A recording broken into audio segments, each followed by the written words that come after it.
CC, the Classic Car Show. In this episode, we discover a British midget with a mighty following and get the real deal on classic 911s in our Buyer's Guide to Porsche.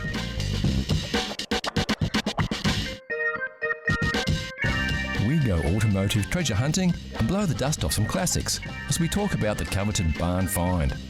Also on the show, how well do you know your chrome? We'll put you to the test. We'll look at a car of today that may well turn out to be a classic of tomorrow, and try to get to grips with a couple of American beauties with a very big road presence.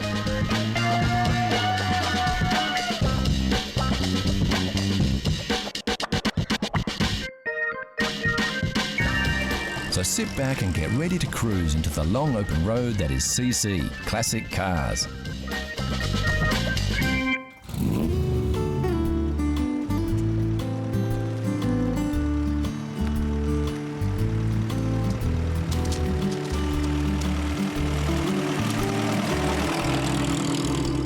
Few cars evoke the kinds of emotions that this classic British roadster induces, with its nod to the early beginnings of open-top motoring. And it could be considered an accident that this beautiful MGTC, also known as the MGTC Midget, is even in the category of classic cars.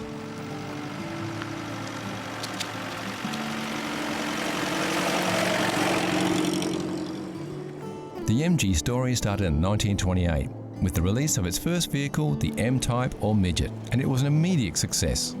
It was produced and refined for nearly 10 years before the first MGT, the TA, was released in 1936.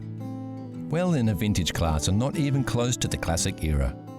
It was closely followed in 1939 by the TB. The T-Series MGs of the time were also available as a luxury four-seater in several body styles: the WA Sport Saloon, the Charlesworth Tourer, and a very exclusive Tickford Drophead Coupe. Just over 300 of these cars were built over a 12-month period. By the time the TC arrived, the luxury lines were dropped from production.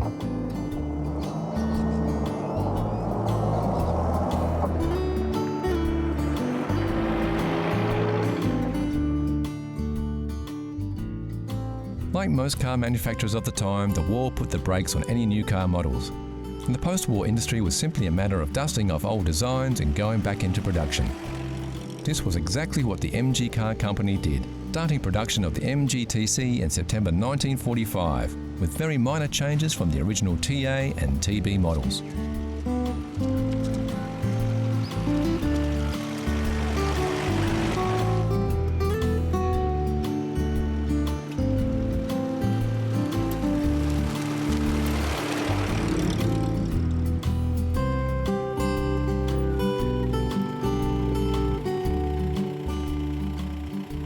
The TC was a pre-war car in a post-war market, and management at MG didn't have any high hopes for its success, but forged ahead anyway while they worked on designs for future models. Surprisingly, the MGTC was a hit with car buyers. While the USA was producing large and quiet, comfortable rides with loads of power, the MGTC was a loud, small-engined fun machine and was considered a real driver's car. This reputation led to the TC being the most successful car to come out of the MG plant since its inception in 1928. Exactly 10,000 production versions of the MG TC were produced from September 1945 to November 1949, a larger number than any previous MG model. It cost £527 on the home market in 1947, which would be about £21,000 in today's currency, or about $33,000 US. Many of the TCs were exported from the UK to the USA, even though it was never built in a left-hand drive configuration. The version of the TC exported to the USA did have some minor differences. The headlights were slightly smaller and were a sealed beam variety to meet US safety regulations. The twin rear lights were larger for the same reason. The US also demanded turn signals or indicators for local registration. To top it off, the US TCs also featured chrome bumpers as standard.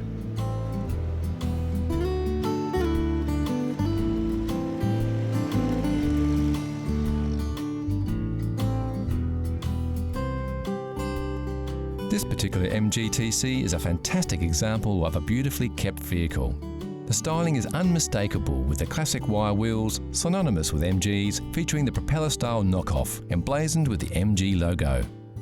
The organic lines of the rolling fenders that sweep right back to create running boards are in stark contrast to the angular, rigid structural design of the front end and the classic tool grille. Rounded chrome external headlights really accentuate the initial design era of the vehicle. Later models had these incorporated into the fenders for a more modern look.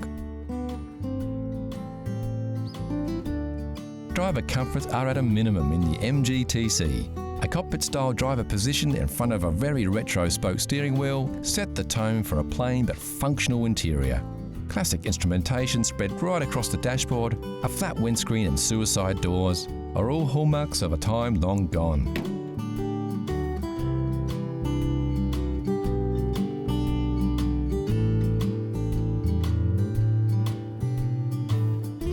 Under the hood, the MG-TC was no muscle car, using the same power plant as the Morris 10. This was the X-Pac engine first released in the late 1930s. Featuring 4 cylinders at 1250 cc's. With overhead valves, it produced a modest 54.5 horsepower at 5,200 RPMs.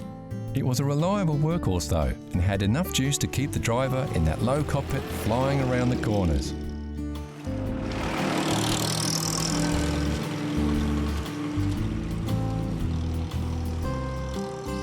For a classic roadster like this, the hood or ragtop is really just for rainy days, and rumour has it, if you are caught out for a drive in the sun with the roof up, you will get a ribbing from any fellow MGT drivers, and so you should.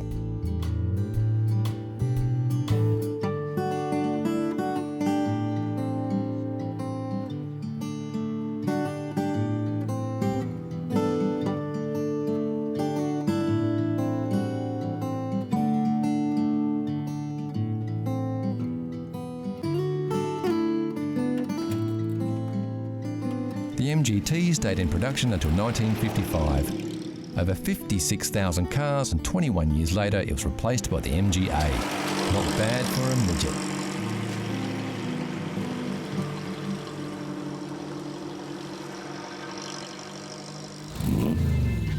Here's a challenge for all you classic car fans. Know Your Chrome gives you a peek at some close-ups of classic chrome. Look at the shapes. Do you recognise the lines? Can you tell which car sports this shiny styling? It's too early for clues, but we can tell you it's a car, it's a classic, and it's very, very cool. Look closely, and we'll give you more hints later in the show. Next on CC, the Classic Car Show. An exciting way to land yourself a classic car. A great Jag of tomorrow, and our buyer's guide to Porsche.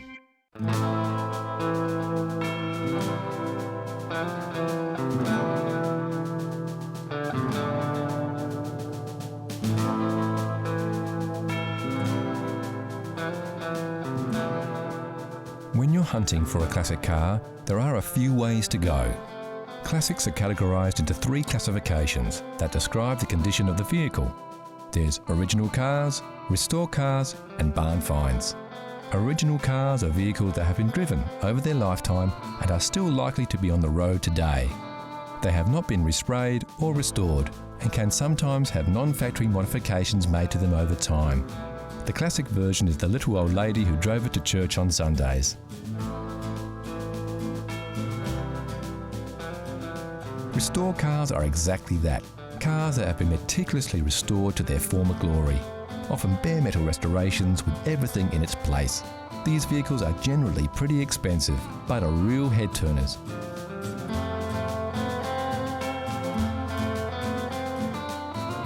There is, however, a much more exciting way to land yourself a classic car. Much like hunting for treasure, you can keep an eye out when travelling in the country for the elusive barn find. But what is a barn find? A barn find is generally exactly that. It's something that's found in a property or an old barn. Its condition may be good, but in most cases it's generally pretty poor because it's been used and in many cases abused. You have to remember these cars have probably gone through many hands before they've finally ended their days sitting in a barn. The barn find can be an exciting experience. It's not unusual to discover more than one car in a large barn, and sometimes they are in excellent condition. More often than not though, the barn finds are a whole lot of hard work. The general state of a barn find can be not too bad if it's been kept or at least preserved to some extent by sitting in the barn. However, in many cases it may mean that there have been rats inside the car and they've eaten the upholstery, they've laid nests in the upholstery. In some cases other wild animals have got into the car, or in some cases people have taken the doors off and allowed the car to be used as a sort of chook shed or something. So the interior of the car can be in a really, really appalling condition. The exterior of the car might not be too bad, but then again, if it's had years of rust, etc., then it's decayed quite a bit.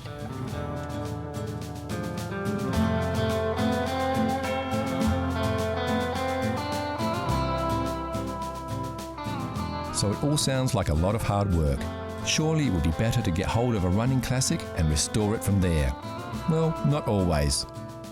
The advantage of finding a barn find is in many cases you will get an unmolested car, hopefully, in which case it has all its what's known as jewellery, which is all the chrome work, etc., still with the vehicle. Obviously, the most desirable barn finds are those cars that are considered to be very desirable, like Bugattis or Rolls-Royce, etc. And in some cases, people do find them in barns. In some cases, people have opened a barn and literally found a car that is very, very desirable. In America particularly, they have found what were known as concept cars, cars that were produced by car companies as a one-off, shown at a motor show, and then in theory they were scrapped, but in reality they weren't. And some people have had the luck of opening a barn and finding a concept car, which is unique. It's a one-off. We don't condone snooping around other people's property though. If you do spot a car that you would like a closer look at, you need to contact the property owner to organise a closer inspection, like we did with these beauties.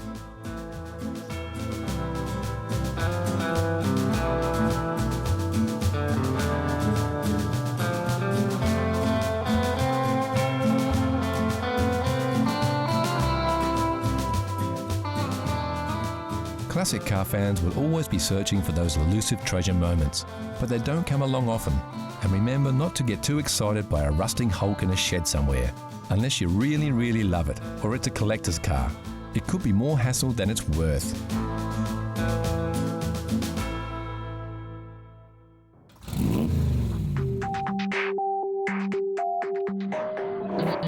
Today's Classic of Tomorrow is from a British car maker with an enviable list of true classic cars under its belt. Only a handful of cars are recognisable in an instant, like classic Jaguars, with their sleek lines and bold, distinct styling. As we move through the evolution of any manufacturer, we see a convergence of design ideas. The selection of sports cars on offer was once an eclectic mix of unique cars. Now sometimes it can be hard to tell them apart. This is the Jaguar XKR. In the grand tradition of high-powered performance Jaguars, it's a supercharged 5-litre V8 that packs quite a punch. Designed by Ian Callum, the man behind the styling of the Aston Martin Vantage.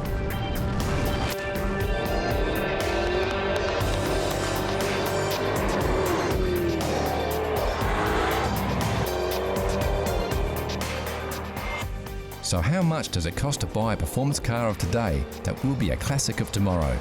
Around £60,000, or about $95,000 will get you a new one. It will depreciate in value fairly quickly, but hold on to it and look after it, and you will have a classic of tomorrow. You might just have to wait about 40 years. 40 years of fun driving though.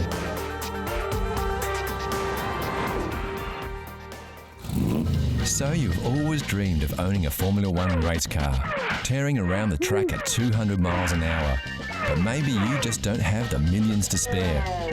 So it's time to look for something a little more practical that will still fuel your high-octane dream, like a Porsche 911. Yeah.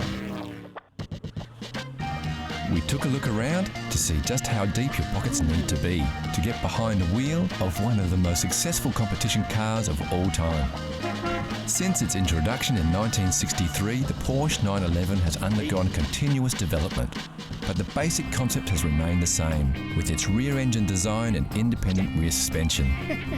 The most notable change was the introduction in 1998 of a water-cooled engine, replacing the previously air-cooled power plant. Although there are always many risks that require thorough research when buying second-hand cars, many Porsche 911 owners are generally enthusiasts who have taken good care of their vehicles.